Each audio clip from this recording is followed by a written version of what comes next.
So right up front, I just want to say to our little Robert, you do you, man. He was just up here living the sermon, and I loved it. All right. Of course, I was the one trying to do the children's message, so there you go. Today we are going to spend a little time in what is honestly one of my favorite books of the Bible, and it's the book of James. And the reason I really like the book of James is James doesn't pull any punches, and he kind of just tells it how it is. And he's very interested in what it is that people are doing. And he's interested not only in what it is that we are called to believe as Christians and believe as followers of Christ, but he's especially interested in what we are called to do because of that belief. And this is one of those passages where we see that in spades. Now, James's letter isn't really written to anybody in particular, which is one of the things that makes it handy, because it was really written for the group at large. We're not, by the way, totally certain which James this is. Is this James, this brother of Jesus, James the Apostle, James the Lesser? I don't know. There were a lot of Jameses because they really weren't very creative in naming people back then.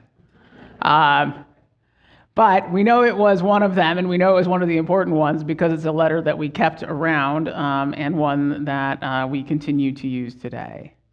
So one of the things that is happening at the time that James is writing this letter is a debate in the church, in the early church. And the debate in the early church going on is, what is it that we are called to do now, with the understanding that after Jesus left, he said he was coming back, but forgot to tell us when. This was a big problem for them because there was kind of a bunch of different camps that were forming. Some that were absolutely convinced that, Jesus was going to come back like next Tuesday. And there were those who were like, well, maybe not then, but within, our lifetime. And there were those who thought, well, maybe not in our lifetime. And it mattered to them because it mattered about, well, how much time and energy and effort should we be putting into right now? Is it going to matter? And James kind of wades into the argument earlier by saying, oh, by the way, we don't get to know. If he wanted us to know, he would have told us. And he didn't. And because we don't know, then we have a responsibility, and the responsibility is to continue to live our lives now, continue to take action now, and continue to move forward now. And the other thing that James brings into that in this passage in particular is also the other side of that is, instead of worrying so much about when it is that Jesus is or is not coming back, let's also deal with the reality that none of us know what tomorrow is going to be. None of us knows what tomorrow is going to bring. None of us knows what that's going to look like for us. As you can imagine, this is something that has been on my mind a lot. And as I said earlier in the summer, we get to spend the summer now talking about the things that are on Jeremy's mind. This is one of those things that is on my mind. And the example that James uses is this idea of merchants. And he's really not even talking about anything in particular. It's more of an analogy than anything. But he's talking about this habit that we can all sometimes have is, we are planning to do something. We have some, future plans somewhere down the road. XYZ is going to happen. I'm going to go here. I'm going to go do this. All the, the better time, the better thing is going to happen has happened down the road. And because of that, I can spend my time thinking about that.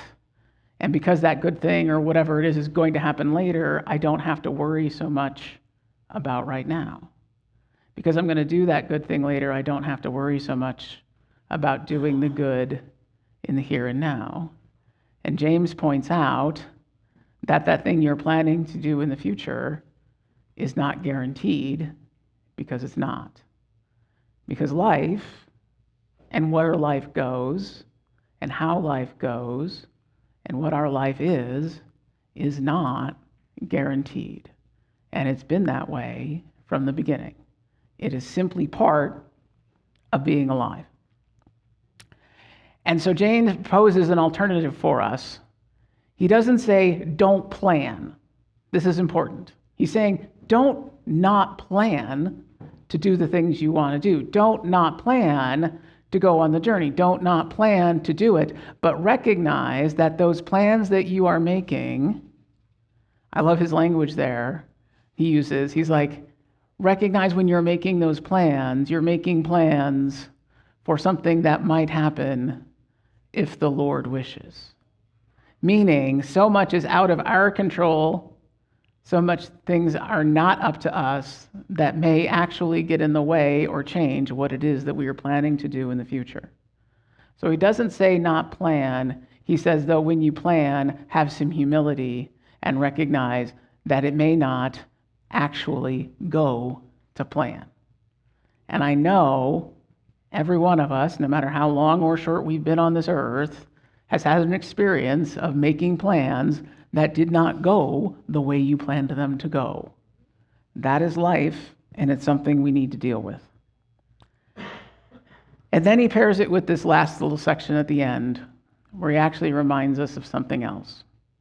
Because the problem that James is dealing with is this notion, if you put all your stock in what you think is going to happen and you trust it's going to happen, nothing other than that's going to happen, it gets really easy to stop taking action in the here and now. And James reminds us of something really important when he says, failure to act is a sin. When we think about sins, we often think about the things that we do, right? The things that we do that we know we shouldn't do, but we do anyway. We've all done it. I'm not going to ask or hear your confession. I'm really glad that's not part of our tradition. But if we're all being honest, we all have done it. We've all done things we knew we weren't supposed to do or found out later we weren't supposed to do, and we did them anyway. And when we think about sin, that's often what we think about. But James is reminding us of something else important, which is that sometimes the sin that we need to avoid is not doing the thing that we actually need to do. Now, a few years ago, there was a phrase that kind of got popularized throughout, kind of popular culture that we don't hear as much today, but it was a very big topic of conversation, the challenge of FOMO, right? The fear of missing out, right? And it is something we all kind of deal with. And it's something that actually people, and especially advertisers, like to use against us. All you have to do is look at all of the crypto commercials from the last Super Bowl. Right? Every single one of those was like, hey, there's this whole new thing out there. There's this whole new way of having money and making money that you're missing out on. Don't miss out on it. How'd that work out the last 6 months if you've been paying attention to the news? Right? What do we have? We have a bunch of celebrities that got paid a lot of money to make commercials a while ago that are now having to be like, yeah, sorry, our bad. Which is kind of funny to watch, I must confess. But it's true. We do have this, and we can face this.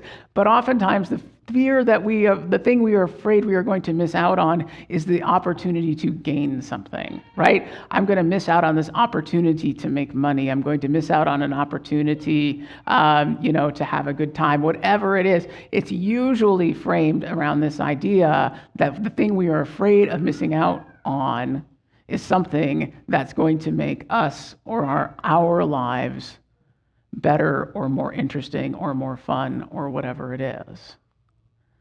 James is actually talking about the same idea, but he's tweaking it a little bit.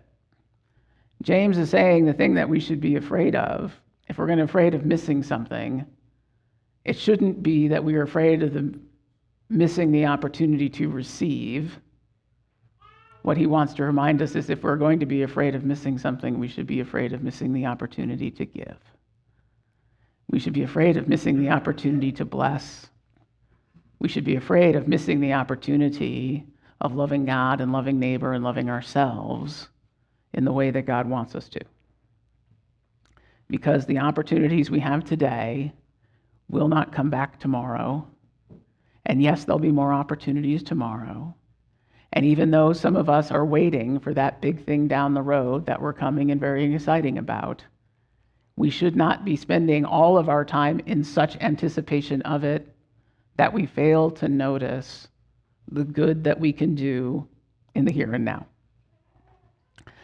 And in my experience, there's a couple of things that get in the way of us taking advantage of the opportunities to be the blessing we want to be in the here and now.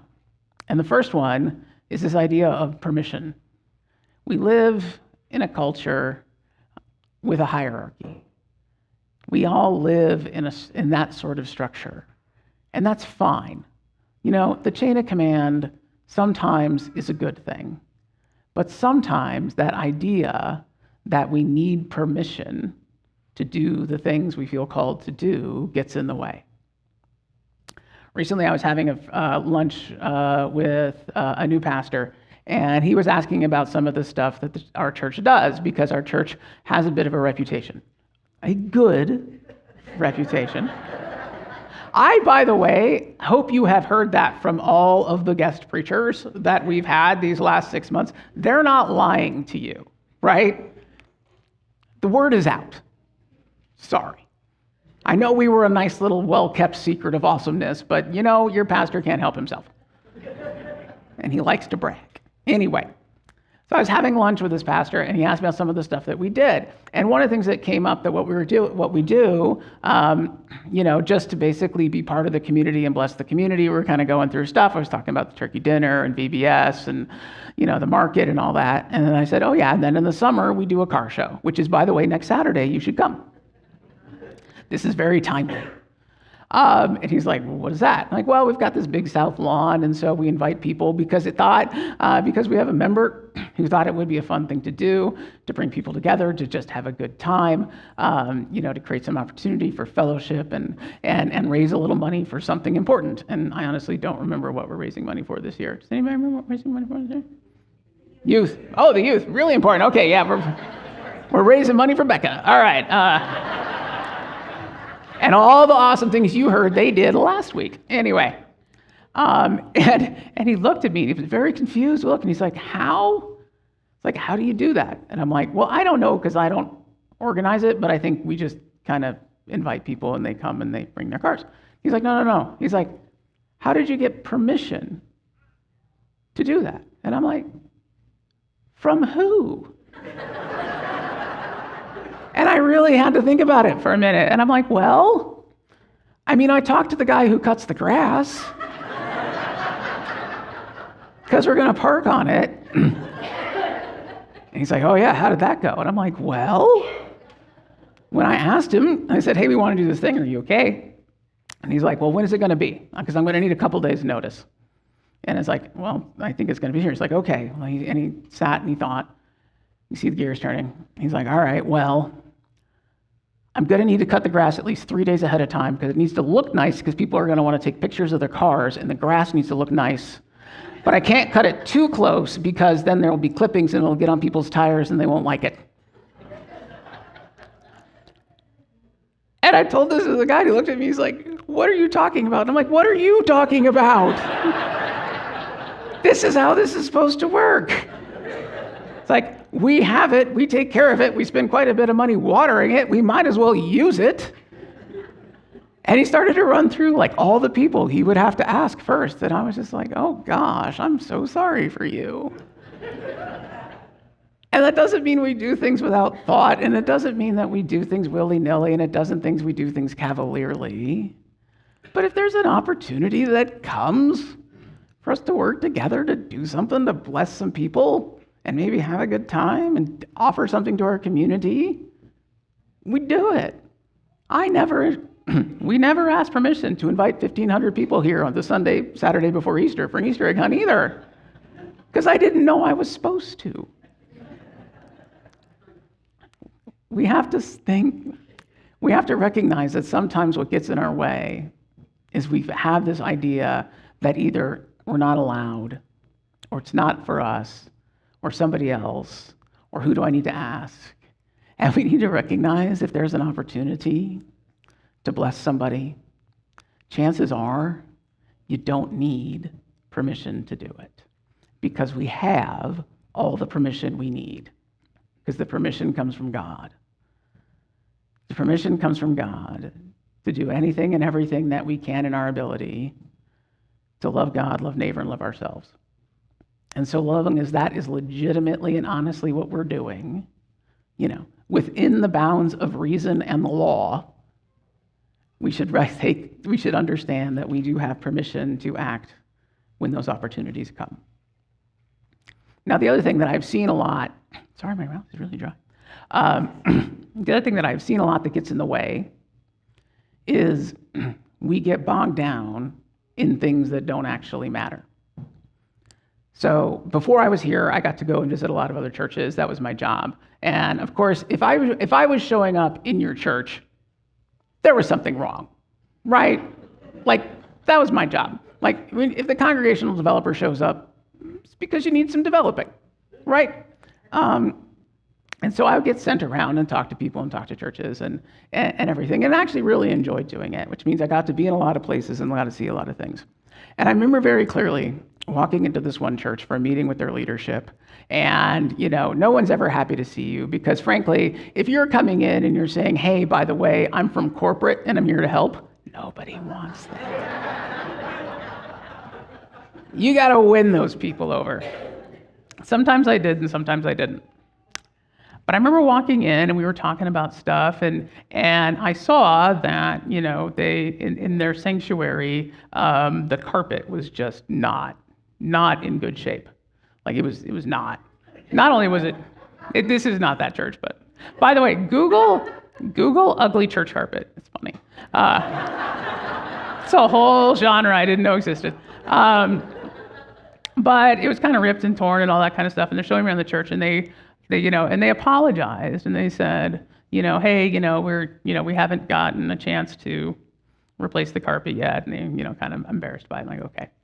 And strangely enough, later in our little conversation, it came up again, and they're like, yeah, I know we need to get the carpet done, but we're just struggling with it. And I'm like, oh, are you having problems raising money? Because, by the way, you all know this, I got no problem asking people for money.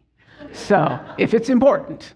And I'm like, do you need some help, some advice? Like, oh, no, we have the money. Oh, I'm like, oh, yeah, we've had the money for 2 years. And I'm like, okay, where's this going? And it was like, yeah, we just can't agree on the color. And I'm like, what? Yeah, we couldn't agree on the color. We took a vote on it, and it was a 3-way split, and nobody got a majority. And so now we're not much to do because there's, basically it really came down like there was team red and team blue. And I was just like, wow. And occasionally, I can be a bit like James and a little direct. And I was just like, well, that's really interesting. And they're like, oh? And I'm like, yeah. It must be really nice to live in this community and to be part of this area where all the other problems are solved, that the only thing you have to worry about is what color the carpet is. And they're like, what? I'm like, you can see like a couple of them are like, did he just insult us? I'm like, uh-huh. He kind of did. And I'm like, we got to move past this, guys, because if you can't get past this, then we're never going to get to the other stuff. And that's what happens. And we can do that in our lives too. We can fixate on things that at the end of the day are probably rather trivial, that at the end of the day probably don't matter as much as we are making them matter. And while that may not sound like a big deal, the problem is the more time and energy and effort we put in to mulling around in our brains the trivial, is less space we are allowing for God to give us the good work that God wants us to do. That church was literally brought to a standstill because they just really couldn't just figure out how they were going to make any other decisions about anything else they may do until they addressed the carpet issue. And I was just like, we talked about it, and I said, you know what? Just flip a coin. Leave it to Jesus. Right? They drew lots for all sorts of things in the Bible, and everybody was okay with it. So just do it, get it done, and move on. Because if you can't get over this and you can't move past this, you're not going to get to the place where God wants you to be. Now, there's a lot of people have stumbled onto the same truth. One of my favorite quotes, surprisingly, because I'm not like a sports guy, but believe it or not, one of my favorite quotes actually is from a former UCLA coach called John Wooden. And he says, the greatest failure of all is the failure to act when action is needed. The greatest failure of all is a failure to act when action is needed. There will come a time when something unexpected in our life happens. There will come a time that a door that you always counted on being able to walk through will no longer be open. That will be. One comfort that you can take in those times is if you can look back and say, I didn't get to do everything I wanted to do.